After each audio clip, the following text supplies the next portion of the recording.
आइए हम साज़ों और आवाज़ों के साथ खुदावंद की हमदो सताइश करते हैं। ज़बूर नंबर 20 के साथ अपनी प्रस्तश का आगाज़ करेंगे। आइए अपने कदमों पर खड़े होते हैं।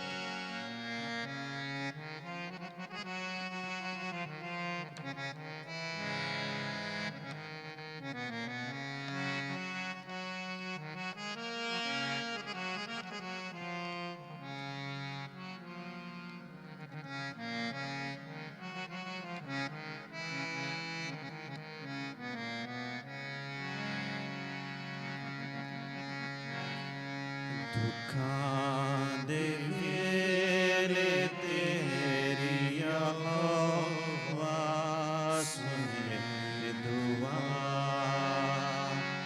दुखां दे वेले तेरी आवाज़ सुने दुआ, इज़्ज़त तेरी वदा वेगाया बदा खुदा, इज़्ज़त तेरी वदा वेगाया को बदा खुदा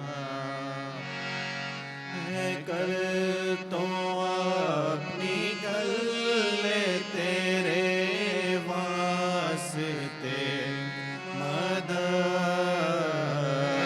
है। कल तो अपनी गले तेरे वास्ते मदद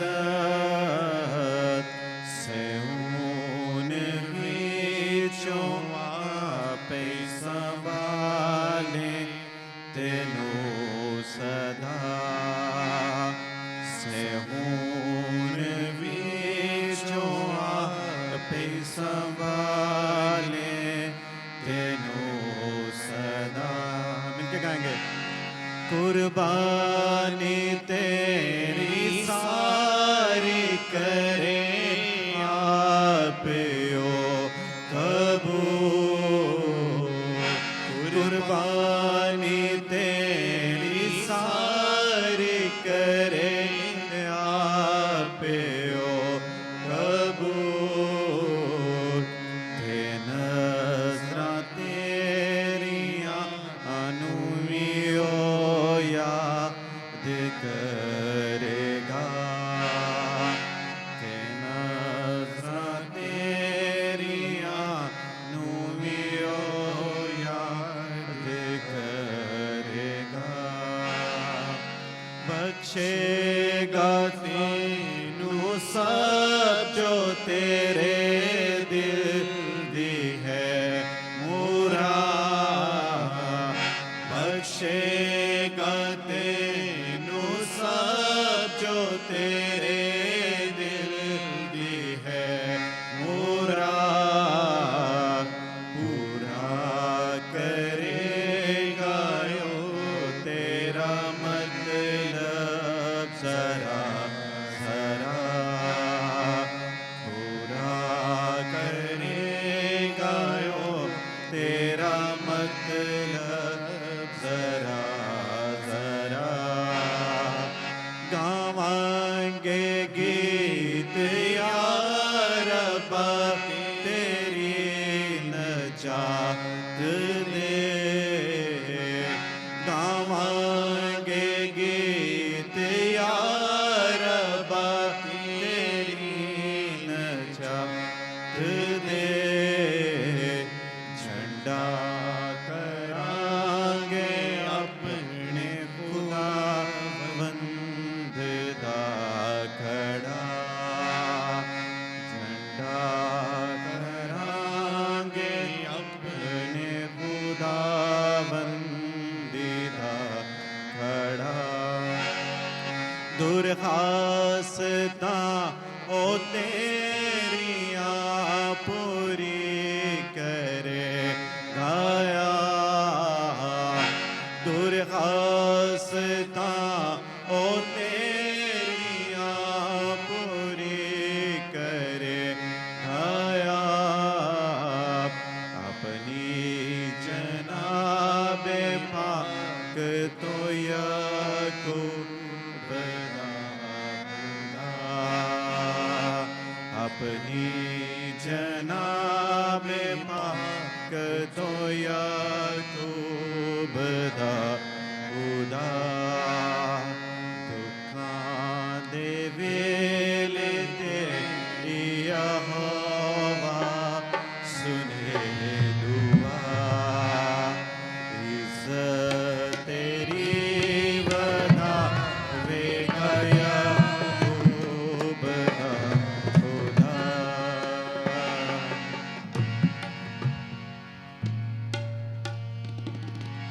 हालेलुया हालेलुया हालेलुया। हालेलुया।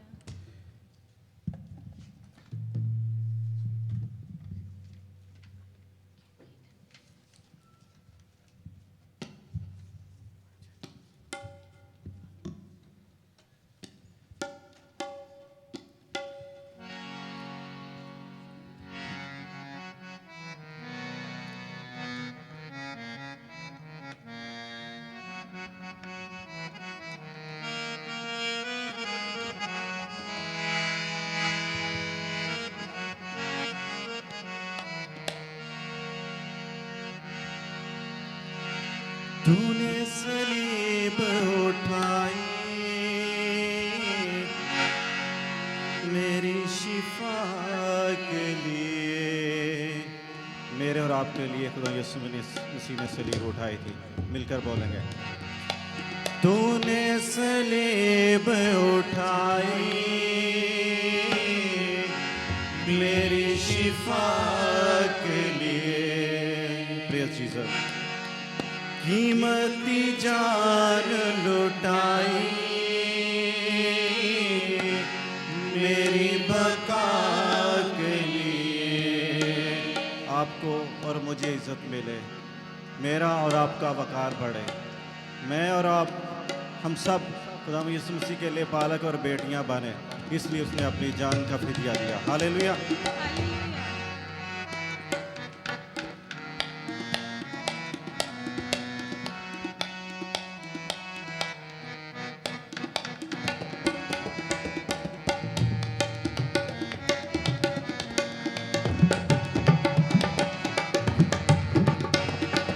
दिल से शुक्र गुजार हैं तेरी वफा के लिए, दिल से शुक्र गुजार हैं तेरी वफा के लिए।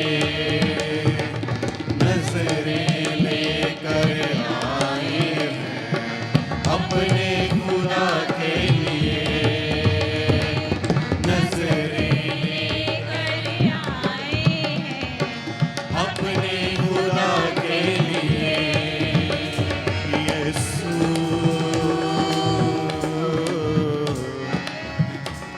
यीशु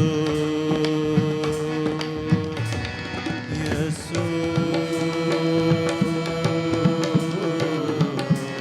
यीशु। लंगड़े लंगड़े चलाए प्यार से बोले, लंगड़े तू ही चलाए प्यार से बोले, मुर्दों को भी चलाए आंखें बंद खोले, मुर्दों को भी जलाए आंखें बंद खोले। दिल से शुक्र गुजार हैं तेरी वफा के लिए, नजरें लेकर आए हैं अपने खुदा के लिए। यीशु यीशु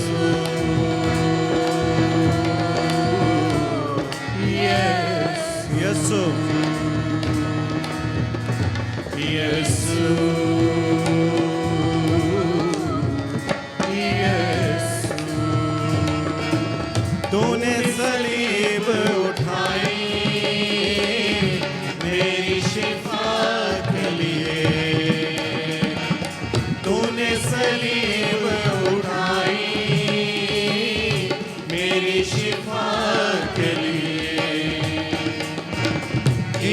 कीमती जान लुटाई मेरी बका के लिए, कीमती जान लुटाई मेरी बका के लिए। दिल से शुक्र गुजार हैं हम तेरी वफा के लिए। नजरें लेकर आए हैं अपने खुदा के लिए। यसु यसु यसु यसु यसु।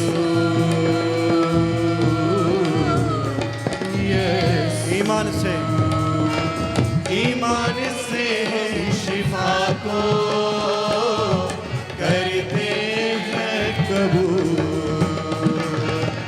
ईमान से हम शिफा को करते हैं कबूल।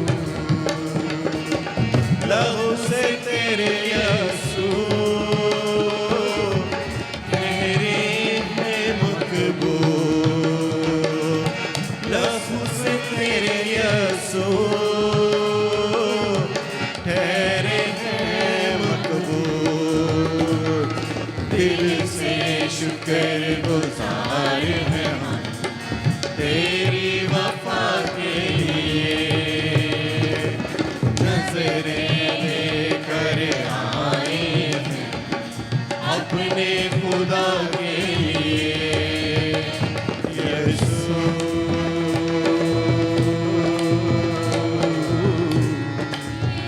यसू सबके यसू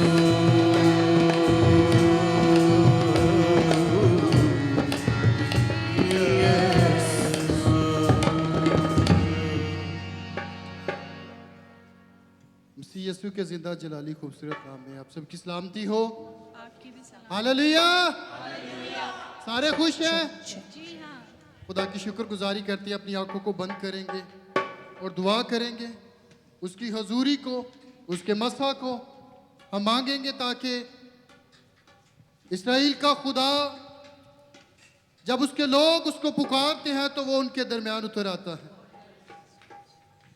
आए उसकी हजूरी में झुकते हैं, उसको सिजदा करते हैं और उसको पुकारते हैं, क्योंकि उसके कलाम में लिखा है कि तू अपने मुंह को खोल तो मैं उसे बरकतों से भर दूंगा। अपने मुंह को खोलिए और उसकी शुक्रगुजारी कीजिए। अजीजों, हम में कोई लियाकत नहीं है कि हम आज उसकी हजूरी में इकट्ठे हुए हैं। ये उसका फजल है, ये उसकी मोहब्बत है और ये उसके बेटे यीशु का कुफारा है कि हम आज उसकी हजूरी में इकट्ठे हैं। आइए मिलकर दुआ करते हैं, उसकी शुक्रगुजारी करते हैं। Hallelujah hallelujah. आसमान और ज़मीन के खालिक और मालिक खुदा, मसीह में हमारे जिंदा अपनी जलाली बाप पिता परमेश्वर, हम तुझे सिजदा करते हैं, तेरी शुक्रगुजारी करते हैं कि आपने हम सबको संभाला और आज का दिन हमारी जिंदगियों में बख्श दिया। खुदावंद जी, आपकी शुक्रगुजारी करते हैं।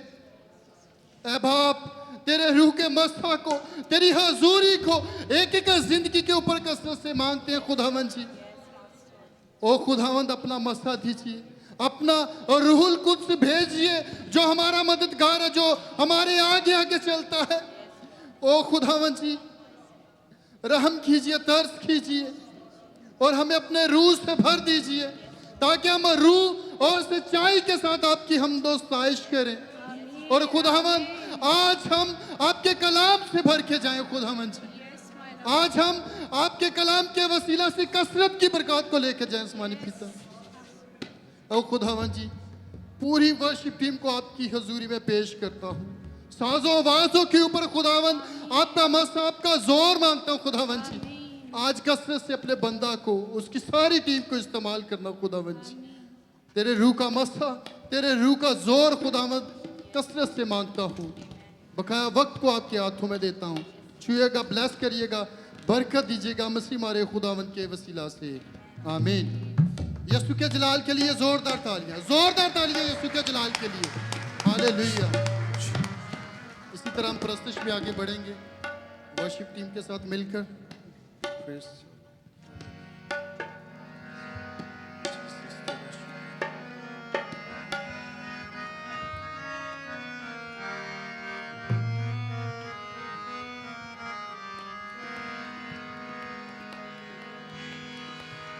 इस जहां में किस सबब से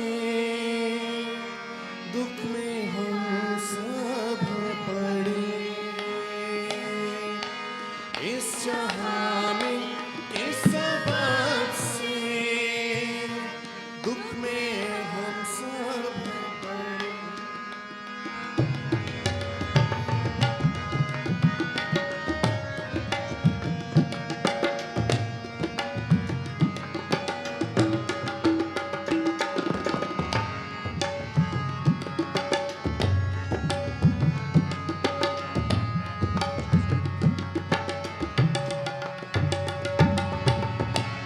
इस जहां में किस सबब से दुख में हम सब हैं पड़े, हर गुनाहों से दुख में हम सब हैं पड़े। आए रहीम प्यारे यीशु बख्शे दे मेरे छोड़ता हूँ पाप सारे, तौबा करता रहूँगा। छोड़ता हूँ पाप सारे,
खादिम अपनी किताब मुकद्दस में लिखता है अपनी किताब में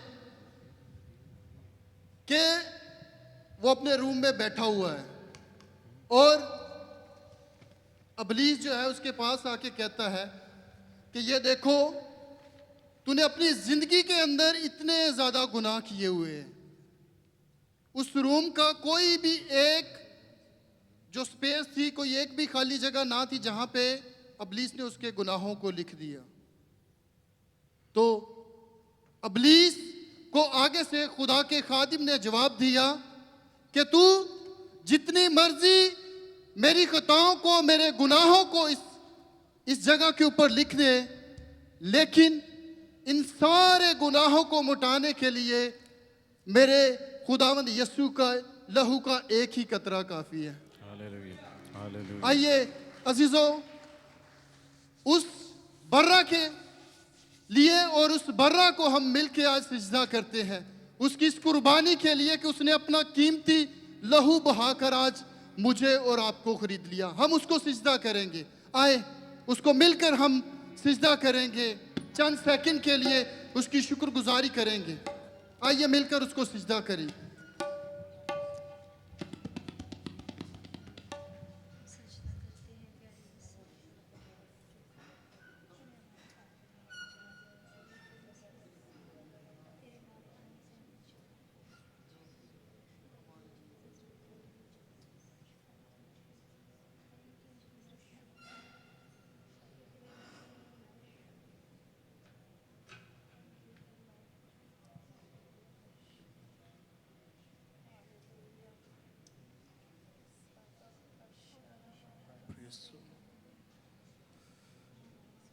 हालेलुया, तेरा शुक्र।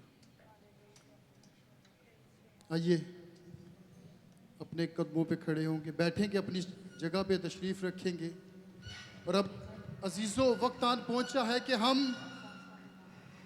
उस अजीम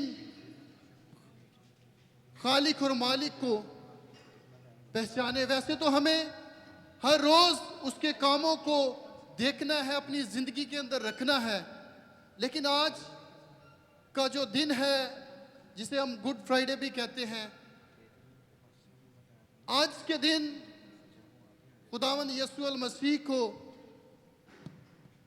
सूली के ऊपर जो है आपके लिए, मेरे लिए लटकाया गया, ताकि हम उस सलीब के वसीला से, उस खून के वसीला से नजात पा सके।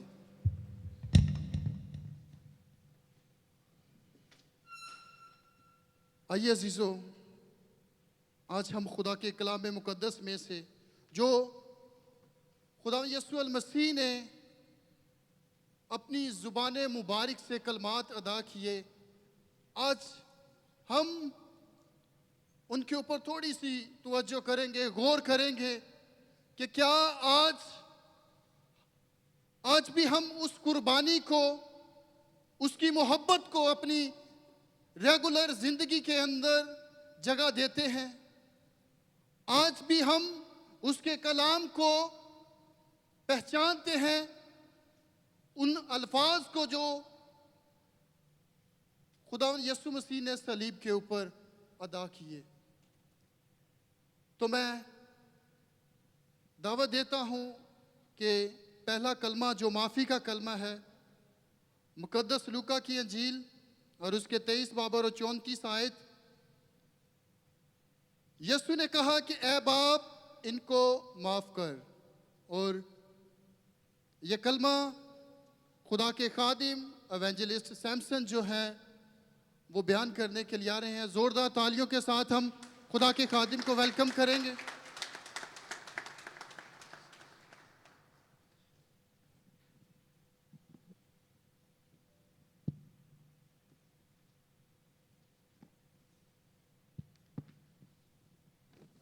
हालेलुया। खुदावंद की शुक्रगुजारी करते हैं कि खुदावंद ने ये मुमकिन किया कि आज हम खुदावंद के घर में जमा होके उसके इस पाक दिन को मना सकें, और खुदावंद की शुक्रगुजारी है। आज मेरे अजीज़ों, खुदावंद ने मेरी ज़िंदगी में ये मौका दिया कि मैं आप लोगों के साथ चंद मिनट जो है खुदावंद के कलाम में से खुदावंद का वो कलमा जो उन्होंने सलीब पे सबसे पहला कलमा जो है बोला, मैं उसको आप सबके सामने रखूंगा। ये कलमा मसीह खुदावंद की दुआया जिंदगी का आईनादार है। कलाम मुकद्दस का हम मुतालिया करें तो हमें पता चलता है कि खुदावंद यसु मसीह ने अपनी खिदमत का आगाज भी दुआ से किया और इख्तिताम भी दुआ से किया। हालेलुया। मसीह गुनाहगार इंसानियत के गुनाहों का भार उठाए हुए यरूशलेम की गलियों को पार करते हुए कलवरी के पहाड़ की तरफ जाते हैं, जिसको गलगता या खोपड़ी की पहाड़ी भी कहते हैं। जैसे कि किताब मुकद्दस में मरकूम है कि वो लकड़ी की सलीब उठाए हुए यरूशलेम की गलियों में फिरता और कोहे कलवरी की तरफ जा रहा है। मेरे अजीजों, ये मेरे और आपके लिए तो एक लकड़ी की सलीब हो सकती है, लेकिन जब हम कलाम मुकद्दस में से देखते हैं तो ये सलीब जो है ये मेरे और आपके गुनाहों को लिए हुए खुदावंद अपने कंधों पे कोहे कलवरी की तरफ बढ़ रहे हैं। और क्या ही खूबसूरत बात है कि एक तो सबब ये बना कि कलाम मुजस्सम खुद इस दुनिया में तशरीफ लेके आए, इसलिए कि वो खिदमत ले नहीं बल्कि खिदमत करे और पुख्तों के लिए अपनी जान का फिदिया दी। मेरे अजीजों, कलाम मुकद्दस के मुताबिक चंद दिन पहले यरूशलेम के लोगों ने उसी मसीहा को, उसी खुदावंद को वेलकम किया था, नारे मारे थे, लेकिन वक्त आया कि उन्हीं में से वो लोग थे जो सिर्फ यही बोल रहे थे कि इसे सलीब दो, इसे सलीब दो, इसे सलीब दो। और जब हम इस वक्त को देखते हैं, खुदावंद यसु मसीह की जिंदगी के ऊपर गौर करते हैं, तो आपके चेहरा मुबारक पर थूका गया, आपकी दाढ़ी को नोचा गया और आपका वो छलनी बदन जो उन सबके सामने झुका हुआ सलीब को उठाए हुए कोहे कलवरी की रास्ते की तरफ गामजन है। मेरे अजीजों, ये खुदावंद यसु अल मसीह अपने लिए कुछ नहीं कर रहे, बल्कि ये हम इंसानों के लिए वो सब कर रहे हैं, ताकि हम गुनाहों की दलदल से बाहर आएं और खुदावंद की मोहब्बत को, उसकी उस मोहब्बत को जो उसने अपने बाप के साथ तो की, लेकिन वो मोहब्बत जो उसने सलीब उठा के हम सब के साथ की, हमें उसको भी अपने सामने रखना है। और जब हम कलाम मुकद्दस को इस कलमे को बाइबल मुकद्दस में से पढ़ते हैं, लूका की अंजील उसका 23 बाब, तो मेरे मसीहा ने अपनी जुबान से यह कलमा यूं पेश किया। यस्सु ने कहा, ए बाप, इनको मुआफ कर, क्योंकि ये जानते नहीं कि क्या करते हैं। आमीन। एन मसलूबियत के वक्त यस्सु के लबों से ये पुकार निकली। गालबन जब रूमी सिपाही उसके हाथों पे और उसके पांवों पे 3-3 इंच मोटे कील जब ठोक रहे होंगे, तो मेरे अजीजों, मेरा खुदावंद आपका मसीहा बिल्कुल चुप उसको देख रहा था। और मैं समझता हूं कि अगर इसकी जगह पे कोई दूसरा होता तो जैसे ही वो उसको कील ठोक दे तो उधर से उनको लान तान करना शुरू कर देता, गालियां बकना शुरू कर देता। लेकिन ये मेरे और आपके मसीहा में ये क्वालिटी है कि जब वो उसको कील ठोक रहे थे तो उसने अपने मुंह से कोई ऐसे अल्फाज नहीं कहे, बल्कि उसने उधर भी उनके लिए दुआ चाही। यह है मेरे मसीहा की हम सबके लिए मोहब्बत। और जब उसने ये सारी चीजों को किया, क्योंकि ये जो सलीब के ऊपर जब मसलूब किया जाता था तो ये एक बड़ी शर्मनाक जो थी ये मौत थी, और जो रूमी शहरी होते थे ये मौत उनको नहीं थी दी जाती, ये सजा उनको नहीं थी दी जाती, क्योंकि वो अपने लिए एक बहुत ही समझते थे कि एक बेइज्जती वाला काम है। और मेरे और आपके मसीहा ने जब अपने हाथों में कील छदवाए, अपनी पसली में नेजा खाया, तो उस वक्त कुछ नहीं बोल रहा, बल्कि चुपचाप उनके लिए दुआ मांग रहा है और कह रहा है कि ऐ बाप, इनको माफ कर, क्योंकि ये जानते नहीं कि क्या करते हैं। यह है मेरे मसीहा की हम सब के लिए मोहब्बत। और जब हम मसीह की मोहब्बत में आगे बढ़ते हैं तो हम देखते हैं कि इस कलमा को 3 हिस्सों में तकसीम किया गया है। पहला हिस्सा जो है वो खुदावंद जो है वो अपने बाप को मुखातब कर रहे हैं। ए बाप, यीशु ने कहा ए बाप। आप बोल सकते हैं ऊंची, यीशु ने क्या कहा? ए बाप। ये वो अपने बाप को जो है मुखातब कर रहे हैं। और जो दूसरा हिस्सा है वो खुदावंद हमारे मसीहा जो है अपने बाप से हमारे लिए दरखास्त कर रहे हैं, उन लोगों के लिए दरखास्त कर रहे हैं कि इनको मुआफ कर।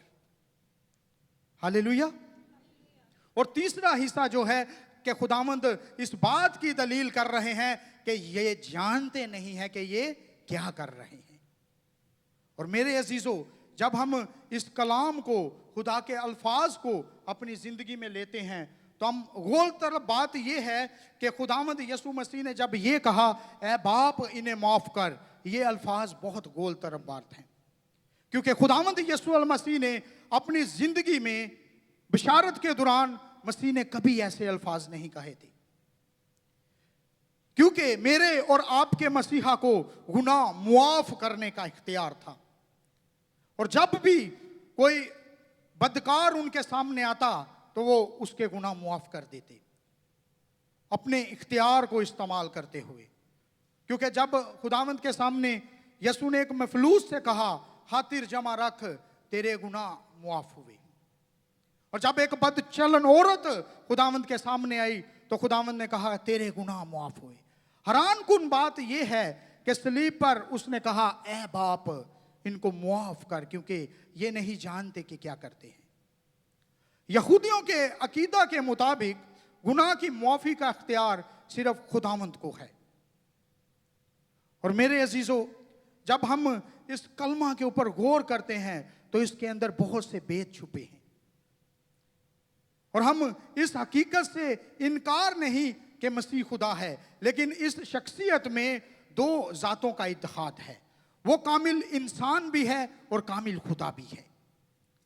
तस्लीस के दूसरे अकनून बेटे ने बशरियत इख्तियार की ताकि इंसानों के मुशाबा होकर उनके गुनाहों और खताओं का फिदिया दे। अब वो मुनज्जी की हैसियत से खुदा बाप से सिफारिश कर रहा है कि ए बाप इनको मुआफ कर, क्योंकि ये जानते नहीं कि क्या करते हैं।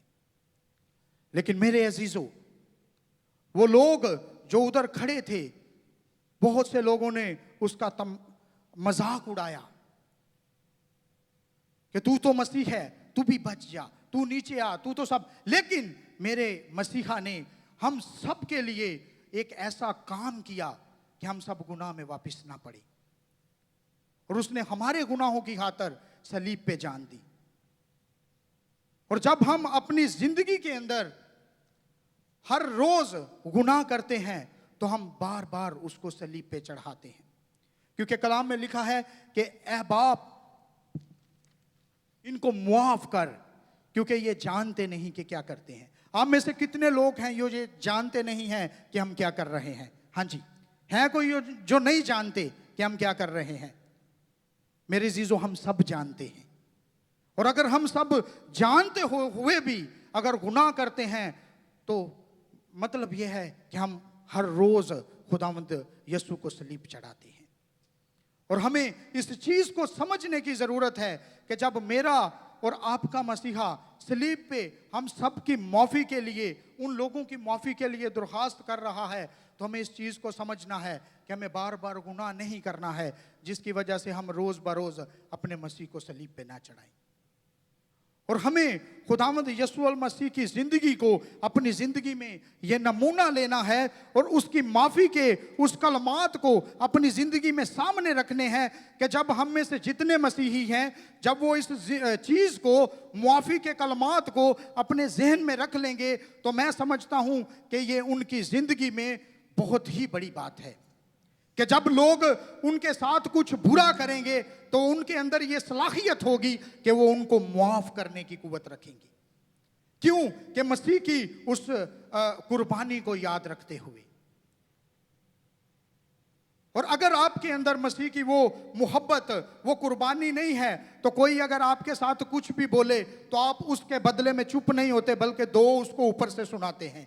लेकिन जब हम अपने मसीहा के इस माफ़ी के कलमात को अपने जहन में रखेंगे और सोचेंगे कि जब मेरे मसीहा को वो मार रहे थे, मेरे मसीहा की दाढ़ी नोच रहे थे, उसके ऊपर थूक रहे थे, उसको कोड़े मार रहे थे, तरह तरह से उसको जलीलो हवार कर रहे थे, जो जो उनसे हो रहा था, लेकिन मेरे और आपके मसीहा ने उनको पलट के जवाब नहीं दिया, बल्कि जब उसने जुबान खोली तो उसने कहा, ऐ बाप, इनको मुआफ कर, क्योंकि ये नहीं जानते कि क्या करते। हमें भी अपनी जिंदगियों में खुदावंद यीशु मसीह को इस तरह लेके आना है कि हमारे अंदर ये सलाहियत हो कि हम भी मुआफ करने वाले बने। क्योंकि जब हम जानबूझकर गुनाह करेंगे तो हम खुदावंद की उस गुनाहों की कुर्बानी को जो उसने हमारी खातिर की है, हम उसको रोज उसको अगेन रिवाइज करेंगे। और मेरे अजीजों, मेरा खुदावंद, आपका मसीहा हमारे गुनाहों के लिए सलीब पे मसलूब हुआ। और मेरे अजीजों, जो उसके जिस्म से खून बह रहा था, उसके चेहरे पर शराबी सिपाही का बहता हुआ थूक आपको गुनाहों से तौबा के लिए कह रहा है। जो उसके चेहरे पे जब वो थूकते थे तो वो जो थूक गिर रहा है, वो कह रहा है कि मेरे बेटे, मेरी बेटी मेरे पास आ जा, गुनाहों से तौबा कर ले।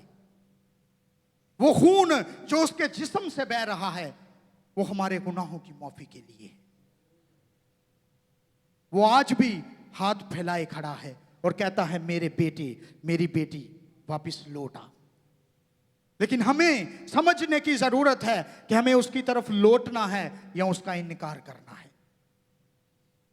क्योंकि मेरे अजीजों, जब मेरा और आपका मसीहा सलीब पे उन लोगों को मुआफ कर सकता है जिन्होंने इतना कुछ किया, तो हम उसके खून खरीदे हैं। जब हम गुनाह में गिर भी जाते हैं तो वो हमें बाहर निकालता है और हमारे गुनाहों को मुआफ करता है। और वो एक दिन के लिए नहीं होते हैं, वो ताहयात हमारे साथ चलते हैं। और वो बर्फ की मानिद हमारे गुनाहों को जो है धो देता है। ये उसके खून में कुदरत है, ये उसके खून में ताकत है। दुनिया में जितने नबी पैगंबर आए, उनके खून में, उनकी कुर्बानियों में वो ताकत नहीं है, बछड़े के खून में वो ताकत नहीं है। लेकिन मेरे और आपके मसीहा ने जब वो सलीब पे कुर्बान हुआ तो उसने जो अपना पेश बहा कीमती खून बहाया, वो हमारे गुनाहों की माफी के लिए है। आज हमें उसके लहू को समझने की जरूरत है। हमें उस माफी का इकरार करना है कि अगर मेरा और आपका मसीहा सलीब पे उनको मुआफ कर सकता है, तो हम भी दुनिया में जो हमारे साथ बुरा करते हैं, जब हम उनको मुआफ करेंगे तो खुदावंद हमारे इस एक्ट को देख के हमें उसके ऊपर खड़ा करेंगे। कितने लोग हैं जो ऊपर खड़ा होना चाहते हैं? कितने लोग चाहते हैं कि मैं जो है अपनी पोजीशन से ऊपर होके काम करूं? तो मेरे अजीजों, हमें इस मुआफी को अपनी जिंदगी में लेना है। हमें मुआफ करना है। अगर हमारी जॉब प्लेसेस पे कोई हमारे साथ गलत करता है तो हमें उसको मुआफ करना है। जब हमारा मसीहा मुआफ करने की कुदरत रखता है, तो क्या वो अपने बच्चों के अंदर, अपनी बेटियों के अंदर, अपने बेटों के अंदर ऐसी ताकत नहीं डालता, ऐसी कुव्वत नहीं डालता कि हम भी मुआफ करें एक दूसरे को? और जब हम खुदावंद यीशु मसीह की जमीनी जिंदगी में देखते हैं तो मेरे अजीजों, उसको बहुत लोगों ने सताया। जब वो वक्त करीब आया, यरूशलेम की गलियों में उसको धकेलते रहे, सब कुछ करते रहे, कोई कलकत्ता की पहाड़ी पे चला गया। लेकिन जब मैं इस चीज को, इस कलमे को तैयार कर रहा था, तो मेरी आंखों से आंसू निकल रहे थे कि मैं कहता था कि खुदावंद, ये सिर्फ आप ही हैं जो कर सकते हैं। हमें तो एक छोटी सी कोई चीज लग जाए, तो अगर हम मसीह के साथ अटैच नहीं है तो हमारी जुबान से गाली निकल आती है। लेकिन मेरे और आपके मसीहा ने इन सारी चीजों को अपने ऊपर लिया, आपके लिए, मेरे लिए। वो सारी चीजों को ऊपर लेते हुए सलीब पे उसने जान दी और कहा कि ऐ बाप, इनको भी मुआफ कर जो मेरे साथ गलत कर रहे हैं। लेकिन मेरे अजीजों, अगर खुदावंद यीशु मसीह उधर चाहते तो वो कुछ भी बोलते तो वो पूरा होने वाला था। लेकिन उसने अपने आप को इख्तियार में समझते हुए अपने बाप के आगे अपने आप को लेके गए और कहा कि मेरे बाप की मर्जी आज पूरी हो और मैं आगे बढ़ूं। और आज वही वजह है कि कि हम गुनाहों की माफ़ी का छुटकारा पाके आज मसीह में एक हैं। हालेलुया। खुदावंद आपको बड़ी बरकत दे इस कलाम के वसीला से, आमीन।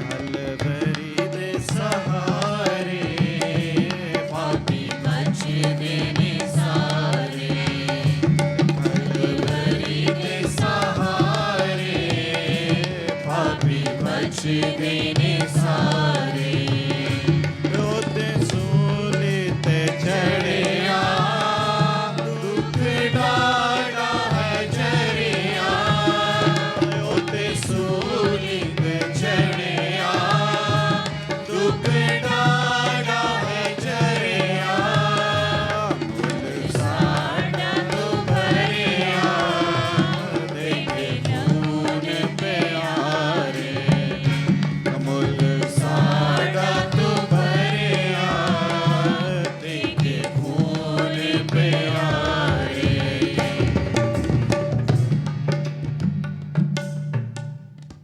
अजीजों, खुदा यीशु मसीह सलीब पे है और पहला कलमा उन्होंने अदा कर दिया है। फिर खुदा यीशु मसीह के मुंह से दूसरा कलमा मेरे और आपके लिए निकला अजीजों, ताकि हम उस मोहब्बत को पहचान सकें, जान सकें कि मेरे और आपके खुदा यीशु मसीह ने हम सब के लिए अपनी जान का फिदिया दिया। इसी तरह खुदा यीशु मसीह ने दूसरा कलमा अपनी ज़ुबान मुबारक से अदा किया, जिसे हम नजात का कलमा कहते हैं। मुकद्दस लूका की अंजील उसके 23 बाब और 42 आयत में यूं मरकूम है, तो आज ही मेरे साथ फिरदौस में होगा। और मैं दावत देता हूँ खुदा के खादिम एवेंजलिस्ट आमिर को कि वो खुदा यीशु मसीह के इस कलमे को अदा करें। जोरदार तालियों के साथ वेलकम करें।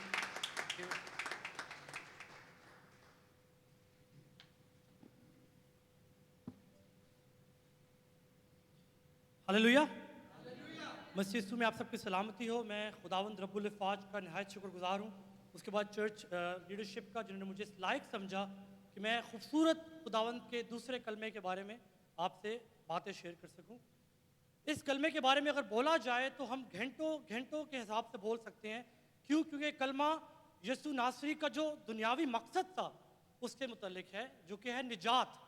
इंसान और खुदा के दरमियान जो दूरी आ गई थी, ये कलमा उससे जुड़ता है, उससे मुतल्लिक है। इस कलमे को जब मैं गौर करता हूँ, जब भी गौर करता हूँ, हर ईस्टर के दौर में, हर ईस्टर के टाइम पे, या फिर वैसे भी चर्च में जब इसके बारे में बोला जाता है, जब मैं खुद इसको पढ़ता हूँ, तो बहुत सारी खूबसूरत बातें और बहुत सारे सवालात भी मेरे माइंड में आते हैं। इनमें से 4 सवालात या 4 चीज़ें जो मैंने सीखी, मैं चाहता हूँ उस पर गौर करें आज। 4, पहला जो है वो तालीमी एतबार से, थियोलॉजिकली पॉइंट ऑफ व्यू से हम सीखेंगे, तालीमी एतबार से। दूसरा दुनियावी एतबार से, और जो आखिरी 2 पॉइंट्स हैं वो है रूहानी एतबार से। आप मेरे साथ हैं? सब ने बहुत गौर से सुनना है, क्योंकि जो पहला जो पॉइंट है वो एक सवाल है जो कि एथियस्ट, ऐसे लोग जो खुदा को नहीं मानते, उनके अक्सर ये सवाल होता है। शायद आपने सुना होगा, खुदा के आदमी ने गौर किया होगा उनके इस सवाल पे। सवाल ये होता है, यीशु मसीह के आने से पहले इस दुनिया में जितने लोग इस दुनिया में मौजूद थे, उन्होंने तो यीशु मसीह को कबूल ही नहीं किया था, वो निजात कैसे पाएंगे? क्या आपके माइंड में सवाल आया कभी? और इसी के साथ एक और सवाल जुड़ता है। यीशु मसीह ने बोला तू आज ही मेरे साथ फिरदौस में होगा। फिर यीशु मसीह 3 दिन हमें नजर आता है कि फिरदौस में रहे। फिरदौस में यीशु मसीह क्यों गए और 3 दिन फिरदौस में क्यों रहा यीशु मसीह? क्यों किया यीशु मसीह? तो ये ऐसे सवाल हैं जो कि बतेरे लोग जो कि गैर कौम से ताल्लुक़ रखते हैं सवाल करते हैं और बतेरे मसीहों को चुप करा देते हैं। इसका सिर्फ एक आयत मैं पढ़ूंगा, बहुत बेशुमार जगह पे हमें नजर आता है। हमें इफ्सियों का खत उसका 4 बाब उसकी जो 8वीं आयत है उसमें कुछ इस तरह से लिखा है, इसी वास्ते वो फरमाता है कि जब वो आलम बाला पर चढ़ा तो कैदियों को साथ ले गया और आदमियों को इनाम दिए। इसके चढ़ने से और क्या पाया जाता है सवा उसके कि वो ज़मीन के नीचे के इलाका में उतरा भी था, आदमियों को इनाम दिया। इस आयत को जब हम गौर से पढ़ें, मुताला करें तो हमें नज़र आता है यीशु मसीह जब ज़मीन के नीचे के हिस्से में गया, पाताल में गया, यानी कि फरदोस में गया, यीशु मसीह जो कैदी रूहें थीं, यीशु मसीह के इस दुनिया में आने से पहले वो लोग जो खुदावंद को जानते तो थे मगर निजात उन्होंने रिसीव ना की थी, मगर हमें नज़र आता है यीशु मसीह गए उन कैदी रूहों को भी अपने साथ आज़ाद करके अपने साथ लेके गए। तो ये तमाम तर जवाब है उन सवालों का जो गैर कौम के लोग पूछते हैं कि यीशु मसीह के आने से पहले लोग कैसे शिफा पाएंगे। तो इस बारे में बहुत कुछ डिटेल में बात की जा सकती है, मगर पहला तालीमी एतबार से हमें इस बात का पता होना चाहिए कि यीशु मसीह दुनिया में पाताल में या फरदोस में इसलिए गए क्योंकि कैदी रूहों को आज़ाद करके अपने साथ लेके जाएं।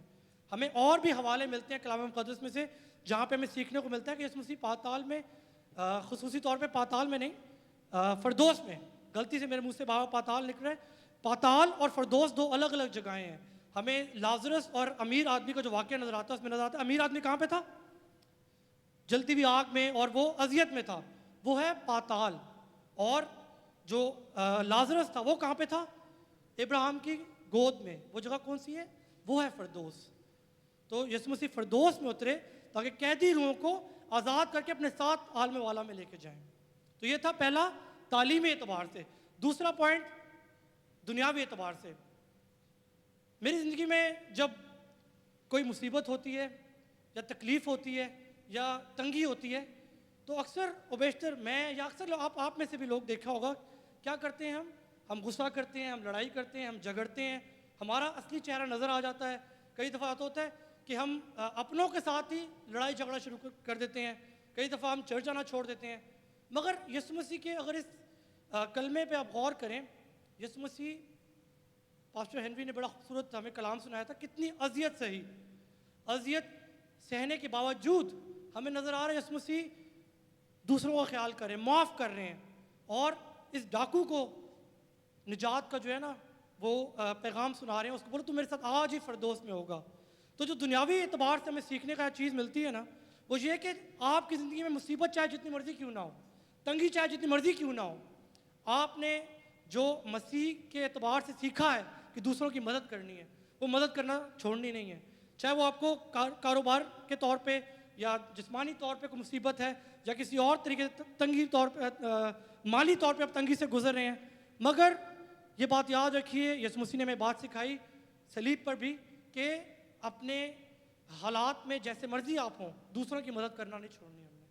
तो दुनियावी एतबार से ये मुकाशवा खुदा ने यीशु मसीह मुझे दिया जो मैं आपसे शेयर करना चाहता था। ये हो गया दूसरा पॉइंट जो खुदा ने मेरे दिल में डाला। तीसरा पॉइंट है जो मैंने बोला जो कि रूहानी तौर पे है, तीसरा और चौथा पॉइंट वो इस तरह से है।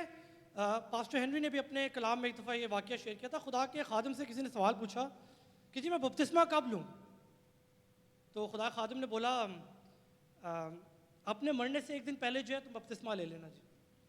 तो बड़ा खुशी खुशी चला गया जी कि जी मैं बपतिस्मा ले लूँगा जी। अगले दिन वापस आया जी, पूछते खुदा के खादिम आपने मुझे बोला था कि मरने से एक दिन पहले बपतिस्मा ले लेना, तो मुझे तो पता ही नहीं है मरूंगा कब। उन्होंने कहा यही तो पॉइंट है, तुम्हें नहीं पता तुम कब मरोगे, इसलिए जब मौका मिले तौबा करो, तब मौका मिले बपतिस्मा लो। तो तीसरा जो मेरा पॉइंट है वो इस तरह से है, हम में से ऐसा भी हो सकता है कि लोग ऐसे मौजूद हों जिन्होंने यीशु को कबूल तो किया हो, जिस तरह डाकू ने कबूल कर लिया था। हमें नज़र आता है यीशु मसीह ने इसको जो निजात दी वो ऐसे नहीं दी, उसने इंटरेस्ट शो किया।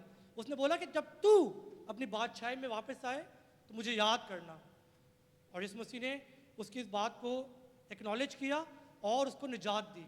हम में से बेशतर ऐसे लोग होते हैं जो कि निजात को कबूल तो कर लेते हैं और समझते हैं कि बस यीशु को कबूल कर लिया, निजात हमें मिल गई है। कलाम मुक़द्दस में मुकाशवा की किताब में लिखा है और तब किताबें खोली गईं और जितनों का नाम ज़िंदगी की किताब में लिखा तो वो खुदा की बादशाही में दाखिल हुए। जब हम यीशु मसीह को कबूल करते हैं तो हमारा नाम ज़िंदगी की किताब में मोहर लग जाती है, महफूज हो जाता है। अगर आगे जाके हम कलाम कुदस में देखते हैं, डिफरेंट खतूत में हमें नज़र आता है, और ईमान बग़ैर अमाल के, अगर मेरा ईमान है यीशु मसीह निजात दहिंदा है और यीशु ने मुझे निजात दी है, बट मेरे अमाल जो है वो शराब पी रहा हूँ, मैं ज़ना कर रहा हूँ, मैं चोरी कर रहा हूँ, मैं झूठ बोल रहा हूँ, मैं सिर्फ पास्टर जी को खुश करने के लिए चर्च आ रहा हूँ, तो क्या मुझे निजात मिलेगी? क्यों? क्योंकि मेरा ईमान तो है, बट मेरे अमाल जो है वो कलाम के बरखलाफ हैं। तो पहली चीज़ ईमान, दूसरे अमाल।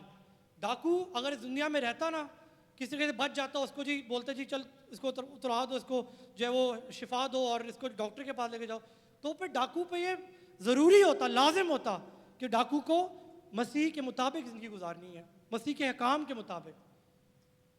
इसी तरह हमें भी, जितने लोग इस दुनिया में मौजूद हैं, हमें नहीं पता हमारी मौत कब आनी है, हमने मसीह के मुताबिक ज़िंदगी गुजारनी है। अगर नहीं गुजारेंगे तो हमारा नाम ज़िंदगी की किताब से काट दिया जाएगा। और ऐसा भी हो सकता है कि हम में से बतेरे लोग सिर्फ दिखावे के लिए चर्च आते हैं, मगर हमारे काम जो हैं वो कलाम के बरखलाफ हैं। अजीज़ों, तीसरा रूहानी एतबार से पॉइंट है, निजात का पैगाम हमने दूसरों को सुनाने से पहले अपने लिए महफूज करना है, हमने खुदा के कलाम पे अमल करना है। सादा एतबार से अगर बोला जाए, जब आप जहाज़ पर सफ़र कर रहे होते हैं तो अक्सर सेफ्टी का एक मैसेज आता है कि दूसरों के मुंह में मास्क लाने से पहले अपने मुंह में मास्क लाएं, दूसरों को निजात देने से पहले खुद निजात जो है उसको महफूज करें। और वो सिर्फ और सिर्फ वाहिद एक तरीका है, खुदावंद यीशु नासरी के हुक्म पे अमल करके।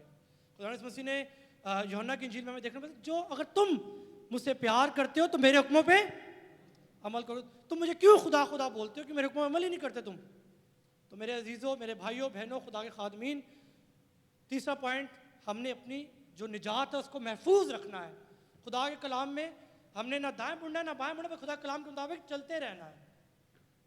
सही, आप लोग मेरे साथ हैं? आखिरी पॉइंट रूहानी तौर से इस तरह से है कि यीशु मसीह अज़ियत में है। यीशु मसीह दुनिया में आए थे निजात का पैगाम सुनाने के लिए। यूहन्ना बपतिस्मा देने वाला बोलता है, जो मेरे बाद आएगा वो तुम्हें निजात देगा। बेशुमार जगह में नजर आते हैं यीशु मसीह क्यों आए, ताकि निजात का रास्ता खोल सकें।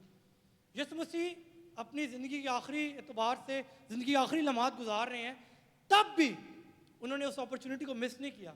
उनको नजर आया दो डाकू आपस में मुकालमा कर रहे हैं, एक बोल रहा है यीशु मसीह को लान तान कर रहा है, दूसरा उसको बोला तू चुप कर, हम तो गुनाहगार है तभी हमें सजा मिल रही है, बट ये तो बेगुनाह है।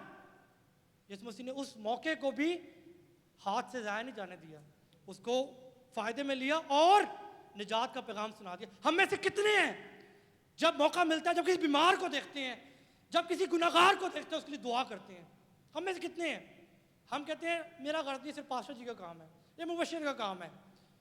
नहीं मेरे अजीज़ों, मेरे बहनों, मेरे भाइयों, कलाम मुक़द्दस में नज़र आता है जितनों ने मसीह को कबूल किया है ना, उन सब का ये फ़र्ज़ है कि यीशु मसीह का कलाम फैलाएं। यीशु मसीह की निजात की जो खुशखबरी है वो शेयर। खुशखबरी क्या है? यही तो खुशखबरी है मेरे भाइयों, मेरे बहनों, कि निजात मिलनी है हमें। अगर मुझे किसी अच्छी शॉप से खूबसूरत पेयर ऑफ शूज़ नज़र आए, जूते मिले, तो मेरी कोशिश होगी जितने मेरे अजीज़ हैं, जितने मेरे भाई हैं, जितने लोगों से मैं प्यार करता हूँ, सब के साथ मैं वो बात शेयर करूँ कि जी फ़लाँ जगह से बड़े अच्छे जूते मिल रहे हैं, अच्छी कीमत में, आप जाएं, आप भी ख़रीदें। तो निजात तो से बड़ी चीज़ है मेरे भाइयों, मेरे बहनों। तो हमने निजात को शेयर करना है। अगर आप शेयर नहीं कर सकते तो लोगों को सिर्फ बोलें कि चर्च ने दावत दे दे। सिर्फ कहा जी, जैसे हमारे भाई लोग कैंप में रहते हैं, आप लोग जितने मसीहों से मिलते हैं, आप बोलें आप यकीनन खुदा के घर में आएँ, आपको बरकत मिलेगी। अगर हम इनवाइट भी नहीं कर सकते तो अपना किरदार कलाम के मुताबिक रखें, तो लोग देख के जानेंगे कि ये इनका खुदा कौन है। हालेलुया। चारों पॉइंट मैं आपसे दोबारा एक दफ़ा शेयर कर दूँ, आपने याद रखना है, ख़ास तौर पे आखिरी जो रूहानी पॉइंट है ना, उनको आपने गौर करना है इस गुड फ्राइडे के दिन, कि निजात का जो पैगाम है ना वो बेकार है अगर उसको फैलाया ना जाए, अगर वो बंद एक किताब में पड़ा रहे। आप लोग चाहते हैं ना कि आपके बहन भाई अजीज़ कार रिश्तेदार, आपके दोस्त, आपके प्यार करने वाले लोग निजात पाएँ, तो ज़रूर हमने हर किसी ने अपना रोल प्ले करना है। पहला पॉइंट जो तालीमी एतबार से खुदा यीशु मसीह फ़िरदौस में इसलिए गया ताकि कैदी रूहों को जो यीशु मसीह के दुनिया में आने से पहले खुदा में सो गई थी, उनको निजात का पैगाम लेके अपने साथ लेके जाए। ये इफ्तियों उसका 4 बाब 8वीं आयत में लिखा है। दूसरा पॉइंट, खुदावंद यीशु मसीह तकलीफ में थे, दुख में थे, मगर उन्होंने अच्छे काम करना ना छोड़े, माफ़ कर रहे हैं। वो जो है शिफा दे रहे हैं, शिफा दे मेरा मुराद है निजात दे रहे हैं, और अपनी माँ का फिक्र कर रहे हैं। यानी कि हर तरह से वो आखिरी डिफ़िकल्टीज़ में भी, तकलीफ़ में भी अपने जो अच्छा किरदार है उसको छोड़ नहीं रहे। हमने भी अपना अच्छा किरदार हालात चाहे जैसे मर्जी क्यों नहीं छोड़ना। और तीसरा पॉइंट, अपनी निजात को महफूज रखना है, कलाम मुक़द्दस पे कायम और दायम रह के मज़ीद बेहतर से बेहतर होना है, खुदा के कलाम को पढ़ना है, सीखना है और उस पर अमल करना है। आखिरी पॉइंट, हमने जहाँ कहीं मौका मिले, बल्कि अब मैं अगर अपनी ज़िंदगी की बात शेयर करूँ ना, जब मैं किसी बीमार को देखता हूँ ना, या किसी गैर कौम के बंदे को देखता हूँ मैं कि मुझसे शेयर करते हैं यार कि मेरी औलाद नहीं हो रही, मुझे महसूस होता है, मैं उससे शेयर कर देता हूँ खुदा का कलाम, और खुदा का शुक्र करता हूँ मैं, खुदा मुझे वो क्या कहते हैं ब्रेव, मुझे जो स्पिरिट देता है, मुझे कुव्वत बख्शता है कि मैं बोल्डली खुदा का कलाम शेयर कर सकूँ। तो जब भी किसी बीमार को देखें समझ जाएं अपॉर्चुनिटी, जब भी किसी तंगदस्ता हालत बंदे को देखें, दुखी को देखें, किसी तकलीफ में हालत बंदे को देखें, समझ जाएं अपॉर्चुनिटी। तो कलाम को शेयर करना है, और जो आखिरी पॉइंट है इसको याद रखना है आपने। खुदावंद आप सबको बहुत बरकत दे और दुआ में याद रखिएगा। Thank you.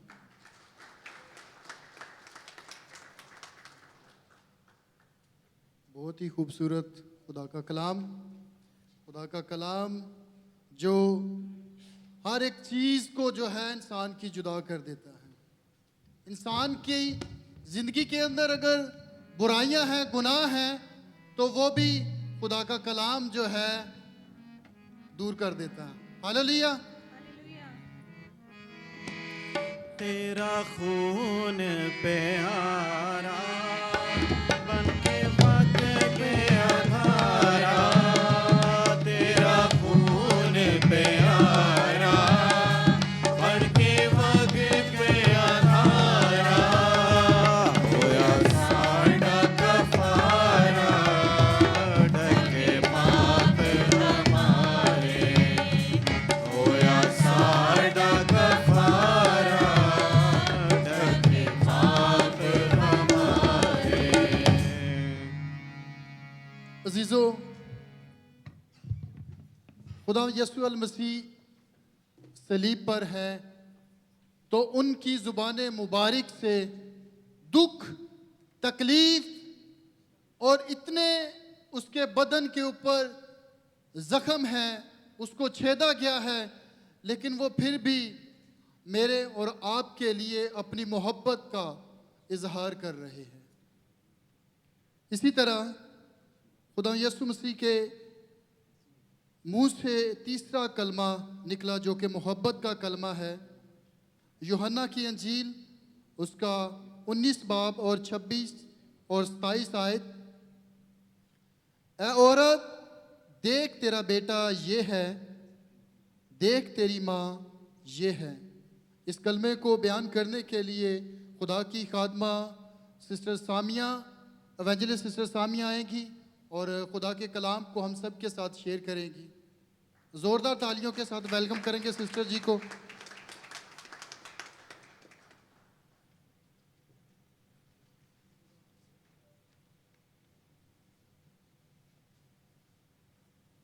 Praise the Lord church.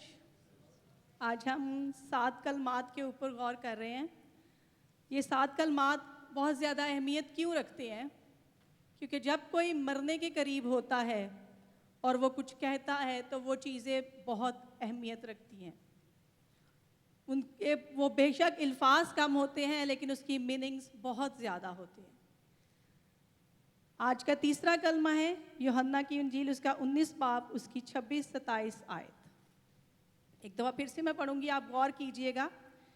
जब यीशु ने अपनी माँ को और अपने एक अजीज शागिर्द को नज़दीक ही खड़े देखा तो माँ से कहा, ए खतून अब से तेरा बेटा ये है, और शागिर्द से कहा कि अब से तेरी माँ ये है। वो शागिर्द उसी वक़्त उसे अपने घर ले गया। इसमें 2 चीज़ें हैं। पहली है मोहब्बत।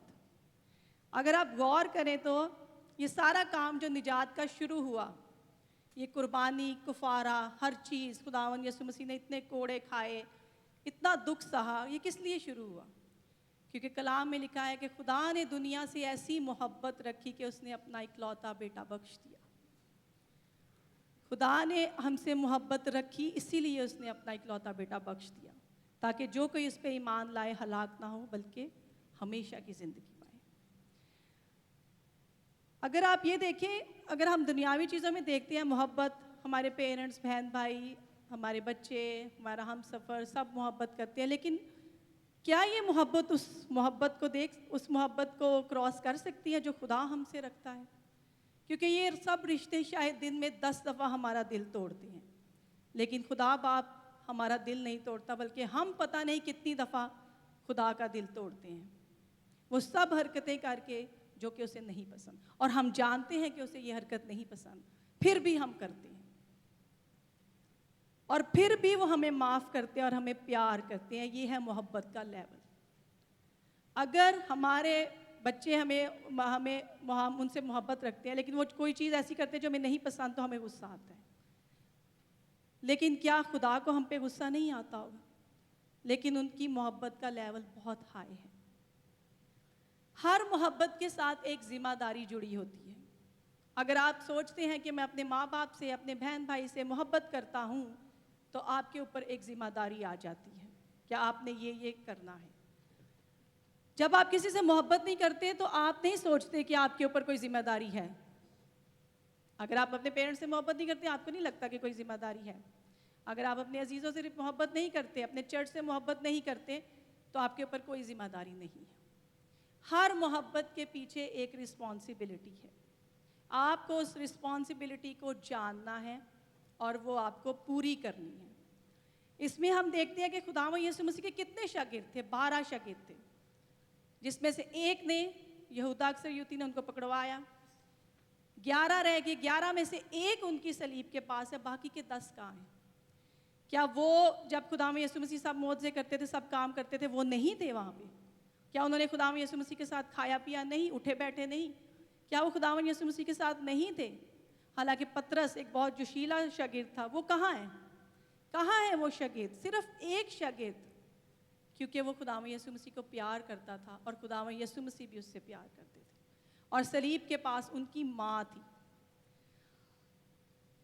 माँ को सबसे ज़्यादा अहमियत क्यों दी गई है? वो खुदावंद यीशु मसीह की माँ जो मुकद्दसा मरियम है, वो औरतों में से क्यों मुबारक है? हम सब यहाँ पे माएँ बैठी हुई हैं, मैं उनसे पूछूंगी, अगर आपके बच्चे को एक खराश भी आ जाए तो आपका दिल दुखता है।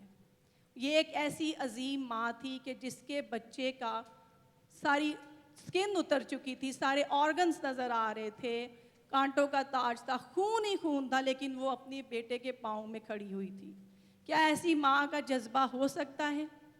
क्या कोई ऐसी माँ है जिसके ऐसा जज्बा हो कि वो अपने बेटे को इस कंडीशन में देखती हो और वो उसे एक घूंट पानी भी ना पिला सकती हो?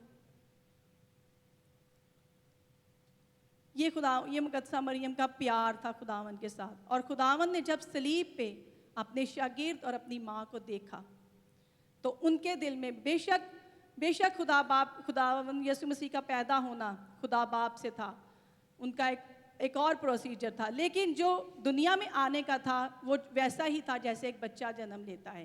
मुकद्दसा मरियम ने भी वैसे ही उनको संभाला होगा, उनको नहलाती होंगी, उनको खिलाती होंगी, उनको सुलाती होंगी। उनका रिलेशन अपने बेटे के साथ वैसा ही था जैसा हम आम माँओं का होता है। और ऐसी माँ अगर अपने बच्चे को इस कंडीशन में देखती है तो उसके दिल पे क्या बीतती होगी।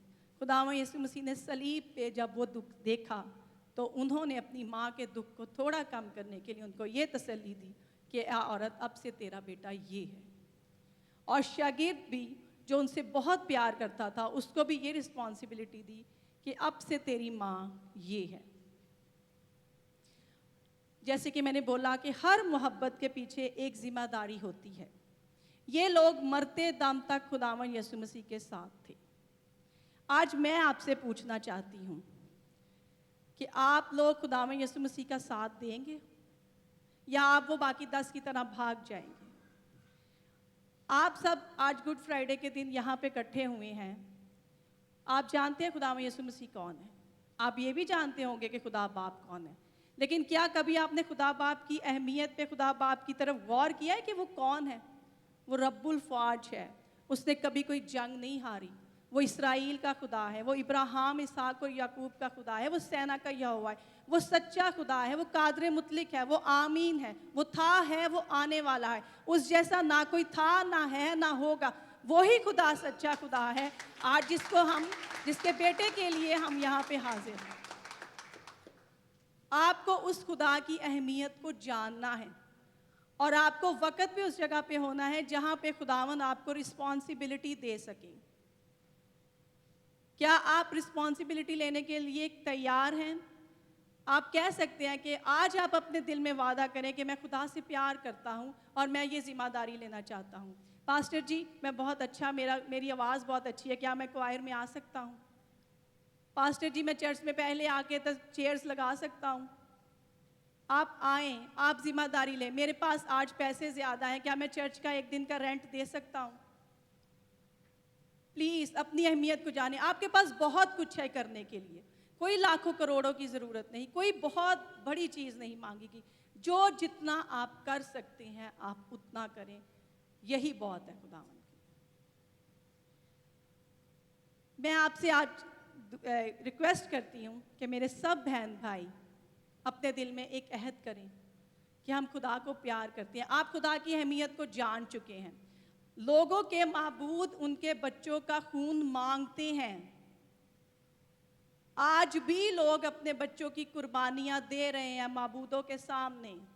हमारे खुदा ने अपने बेटे को हमारे लिए कुर्बान किया।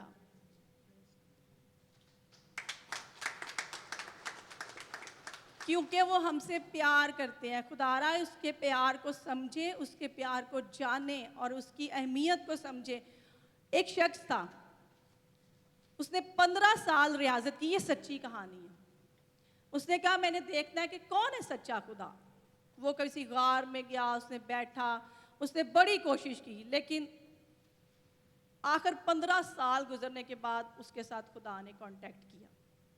जब खुदा ने कांटेक्ट किया तो वो इतना हैरान हो गया कि आप सोच नहीं सकते।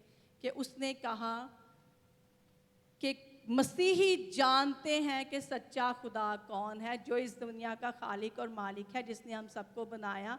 तो वो क्यों नहीं शेयर करते, ये हमें क्यों नहीं बताते कि सच्चा खुदा कौन है। हर मोहब्बत के साथ एक जिम्मेदारी होती है। आज आप अपनी जिम्मेदारी को जानिए। Thank you so much.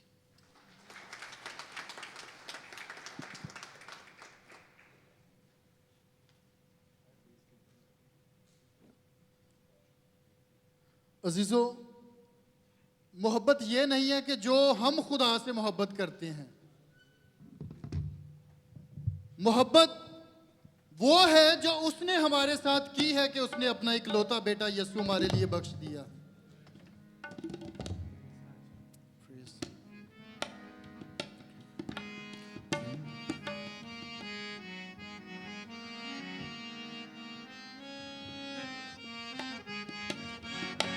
क्यों ना गुन तेरे गावा, जिंद गोल कमावा। क्यों ना गुन तेरे गावा, जिंद गोल कमावा। तेरे पीछे पीछे जावा, मेरा सूली दे नजारे। तेरे पीछे पीछे जावा,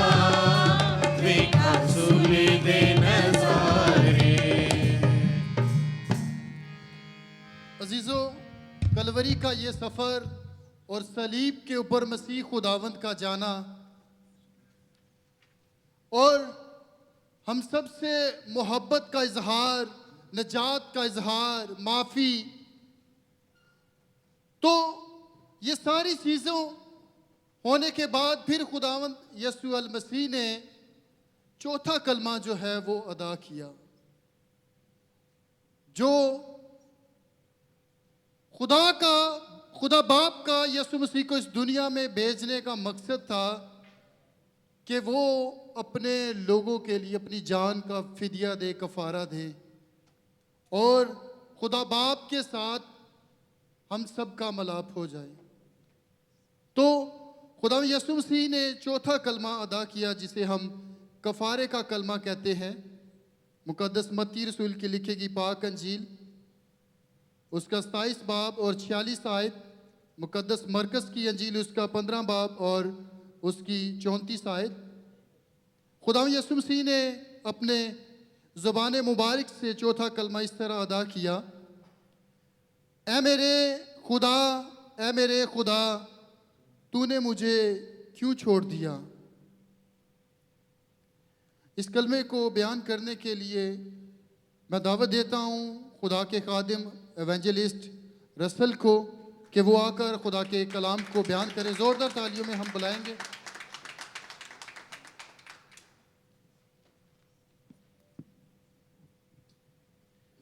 प्रेज द लॉर्ड चर्च, मसीह यीशु में आप सबकी सलामती हो। आज जो कलमा मैं आपके साथ शेयर करने वाला हूँ वो है चौथा कलमा, जिसे हम कफ़ारे का कलमा भी कहते हैं।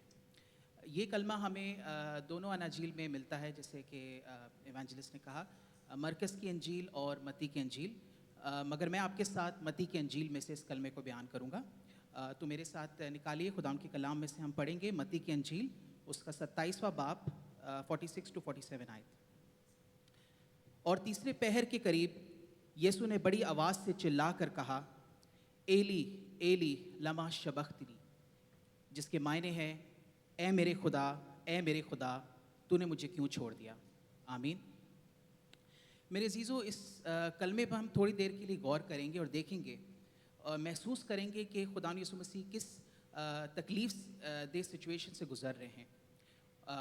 उनके सर पे कांटों का ताज लगाया गया है, उनके हाथों और पैरों में कील ठोकी गई है, और वो बड़ी दुख की हालत में, बड़ी तकलीफ दे हालत में, लहू लुहान की हालत में खुदा बाप से कह रहे हैं कि ए मेरे खुदा तूने मुझे क्यों छोड़ दिया। अगर हम खुदा यीशु मसीह का सलीबी सफ़र देखें, जब खुदा यीशु मसीह को पकड़वाया गया और उनको कैफा के पास ले जाया गया अदालत में, और वहाँ हम देखते हैं कि कितने लोग उनको लान तान कर रहे थे, उनके साथ बदसलूकी कर रहे थे, उनके मुंह पे थूक रहे थे और उनको हर तरह की बातें कह रहे थे जो एक इंसान कभी सुन नहीं सकता। तब भी हम देखते हैं मेरे अजीज़ों कि वो खामोश रहे, उन्होंने कुछ ना कहा। इसी तरह हम देखते हैं जब उनको कोड़े मारे गए, उनके सर पे कांटों का ताज लगाया गया, उनको लहू लुहान किया गया, तब भी हम देखते हैं कि वो खामोश रहे, उन्होंने कुछ ना कहा। उस तकलीफ़ की हालत में भी वो खामोश रहे, उन्होंने अपने इमोशंस को ज़ाहिर ना किया। इसी तरह हम देखते हैं जब उनको सलीब पे लटकाया गया, उनको कीलें ठोकी गई उनके हाथों में और पैरों में, तब भी हम देखते हैं मेरे अजीज़ों कि वो खामोश रहे, उन्होंने कुछ ना कहा। उस तकलीफ़ दे हालत में भी वो खामोश रहे। हम देख सकते हैं कि यीशु मसीह कितनी तकलीफ़ दे हालत में, उस हालत में खुदा बाप से कह रहे हैं कि ए मेरे खुदा तूने मुझे क्यों छोड़ दिया। अगर हम कुछ देर के लिए अपनी ज़िंदगियों पर गौर करें और देखें कि अगर हमें जिस्मानी तौर से कोई बीमारी हो जाती है, या हम जिस्मानी तौर से हमें कोई तकलीफ़ हो जाती है, चोट लग जाती है, जिसकी तकलीफ़ का अंदाज़ा भी नहीं कर सकते, उस तकलीफ़ की हालत में अगर जो हमारे दिल के बहुत अजीज़ होते हैं, जिनसे हम बहुत प्यार करते हैं, उस हालत में अगर हम उससे मदद की तलब करें, तो उस सिचुएशन में अगर वो मदद करने से इनकार कर दें तो हमें कैसा लगेगा।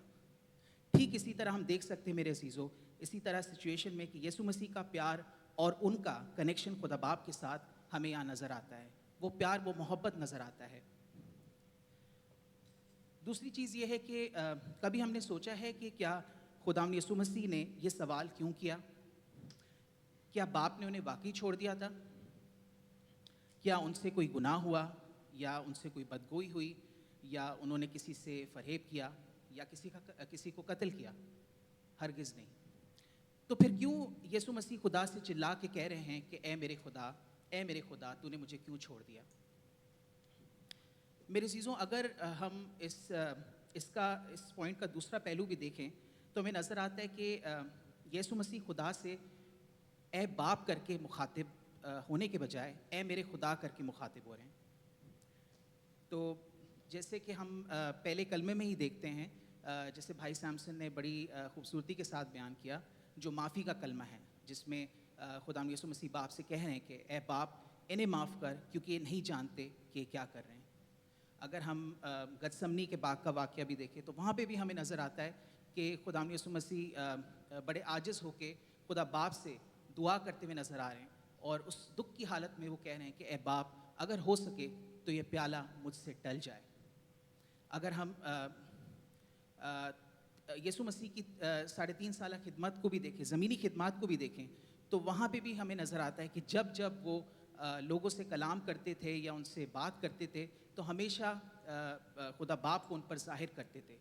वो ये कहते थे कि मैं बाप में हूँ और बाप मुझ में है। मगर फिर ऐसा क्या हुआ कि यीशु मसीह यहाँ कह रहे हैं कि ए बाप कहने के बजाय वो कह रहे हैं कि ए खुदा करके मुखातिब हो रहे हैं। आइए आज हम इसका जवाब कलाम मुक़द्दस में से ही देखेंगे, जो है हबाकुक की किताब, उसका पहला बाब और 13वीं आयत।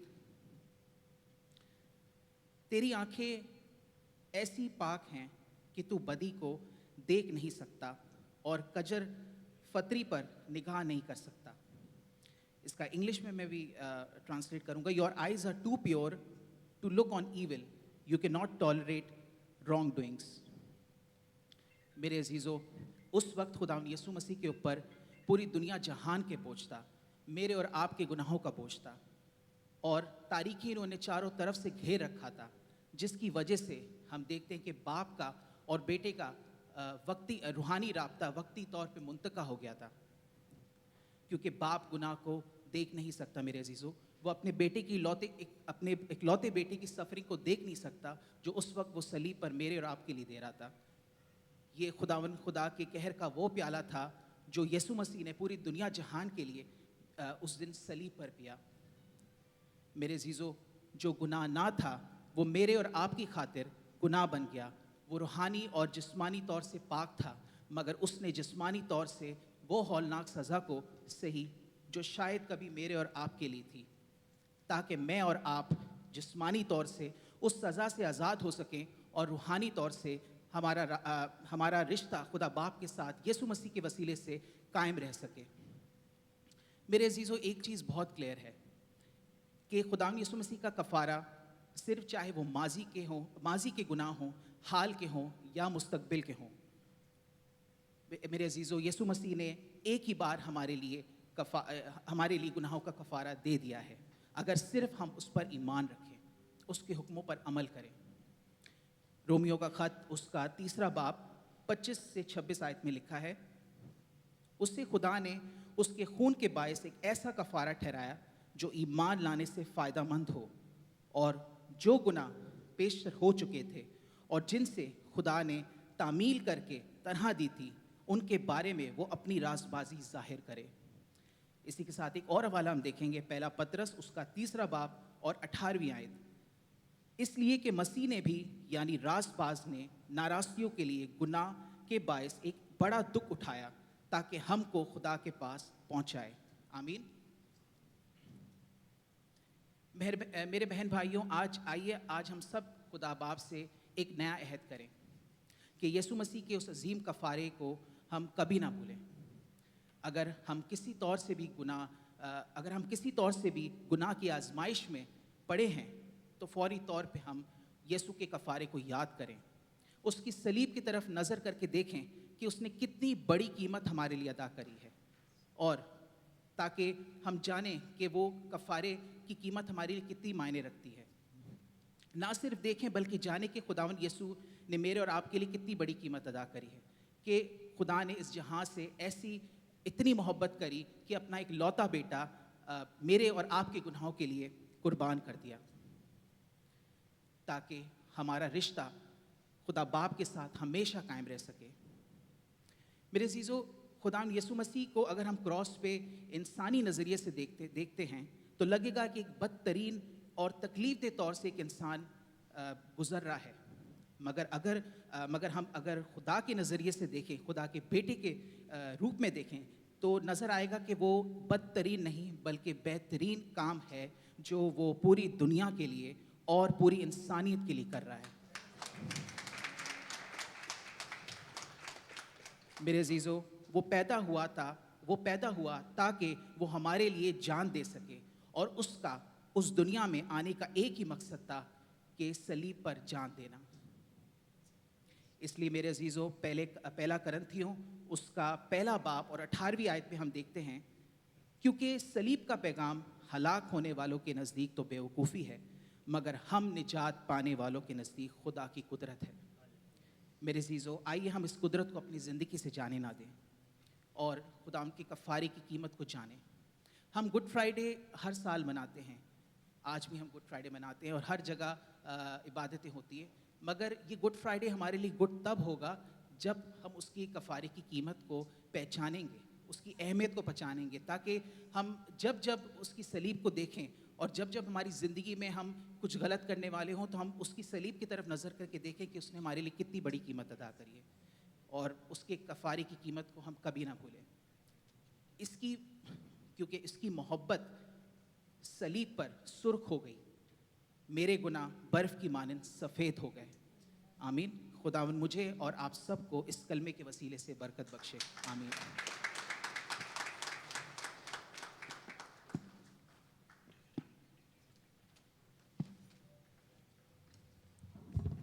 अजीज़ों, हमें खाली गुड फ्राइडे वाले दिन ही उसके कफ़ारे को, उसकी कुर्बानी को, उसकी मोहब्बत को याद नहीं करना, बल्कि हमने हर एक लम्हा जो हमारी ज़िंदगी का इस मसाफरत की ज़िंदगी में गुज़र रहा है, हमने उसमें भी खुदावंद यीशु अल मसीह को हमेशा याद रखना है कि मेरे और आपके लिए खुदावंद यीशु अल मसीह ने सलीब पर कफारा दिया। तेरे प्यार नु लेके असीं लोकां कोल जाइए, तेरे प्यार नु लेके असीं लोकां कोल जाइए, तौबा करके गुनाह तो लगन पार किनारे, तौबा करके गुनाह तो लगन पार किनारे। अजीज़ों, नजात का ये सफ़र अभी ख़त्म नहीं हुआ, तो खुदावंद यीशु अल मसीह की ज़ुबान मुबारक से इतने दुखों में, तकलीफ़ों में जो बयान से बाहर है, मेरे पास अल्फाज नहीं है कि मैं उन चीज़ों को, उस तकलीफ़ को बयान भी कर सकूं। तो खुदा यीशु अल मसीह के मुंह से 5वां कलमा, जिसको जिस्मानी दुख कहा जाता है, वो निकला। मुकद्दस यूहन्ना की अंजील उसका 19 बाब और उसकी 28 आयतें मुबारका में यूं मरकूम है, मैं प्यासा हूँ। इस कलमे को बयान करने के लिए मैं दावत दूंगा खुदा की खादमा एवेंजलिस्ट सिस्टर एनेट को कि वो खुदा के कलाम को बयान करें और हम मसीह की इस कुर्बानी को जान सकें। Praise the Lord church. हम सब खुश हैं? हालेलुया। खुदावन के पुरफजल, मीठे, जलाली और आज के दिन मुबारक और फतेहमंद नाम में आप सबकी सलामती हो। बिना देर किए हुए, क्योंकि मुझे देर करने की आदत है, बिना देर किए हुए हम कलाम की तरफ बढ़ते हैं। मेरे भाई ने ऑलरेडी आपको बता दिया कि पांचवें कलमे पे मैं रोशनी डालने वाली हूँ खुदावन के फजल से। और यूहन्ना रसूल की मार्फत लिखी गई अंजील उसके 19वें बाब की 28वीं आयत में कुछ यूँ लिखा है, इसके बाद जब यीशु ने जान लिया कि अब सब बातें तमाम हुई, ताकि नविश्ता पूरा हो, कहा कि मैं प्यासा हूँ। हालेलुया। अगर इस हवाले का मैं थोड़ा सा आपको पस मंज़र दे दूँ, ऑलरेडी मेरे से पहले काफ़ी लोगों ने जो है वो सलीबी सफ़र को, उसके दुखों को आपके सामने पेश कर दिया है। मैं थोड़ा सा इस कलमे को लेके थोड़ा सा बैकग्राउंड अगर आपको दे दूँ।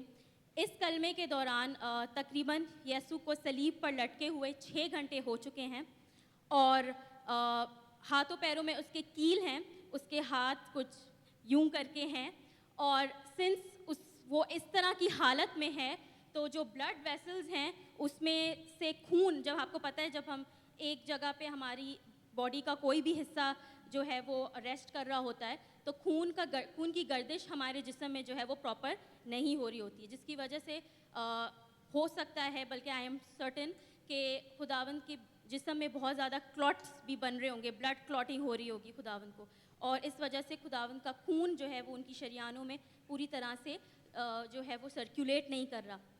प्लस इतने घंटे और इतनी तकलीफ़ के बाद जो है उन्होंने पूरा सफ़र तय किया सलीब को उठाए हुए, और उस पर जो है हो गर्मी के वक्त में हम जानते हैं, हम मिडल ईस्ट में रहते हैं, हम जानते हैं कि किस तरह की दोपहर को धूप होती है, और इस हालत में जो है ऑलरेडी उसका बहुत सारा खून बह चुका है, उसके जिस्म में पानी की शदीद कमी हो चुकी है, वो डिहाइड्रेशन की हालत में है, और इस हालत में जो है वो कहता है कि मैं प्यासा हूँ। और ये पहली दफ़ा नहीं है कि यीशु जो है वो अपनी प्यास का इजहार करते हैं, बल्कि अगर आप कलाम में यूहन्ना ही की अंजील में उसके 4 बाब में और उसकी जो है वो 4 आयत में हम देखें तो कुछ यूँ लिखा है कि वो यहूदिया को छोड़कर फिर गलील को चला गया और उसको सामरिया से होकर जाना ज़रूर था, और याकूब का कुआं वहीं था। चुनाचे यीशु सफ़र से थका मांदा होकर उस पर यूं ही बैठ गया। ये 6 घंटे का वक्त था। सामरिया की एक औरत पानी भरने आई। यीशु ने उससे कहा कि मुझे पानी पिला। तो हम इसमें और इस हवाले में और जो सलीबी सफ़र में सलीब पर यीशु मैं प्यासा हूँ कहते हैं, काफ़ी सारी हम सिमिलैरिटीज़, काफ़ी एक जैसे हम हालात देख सकते हैं। सामरी औरत के हवाले से भी जो है खुदावंद का सामरी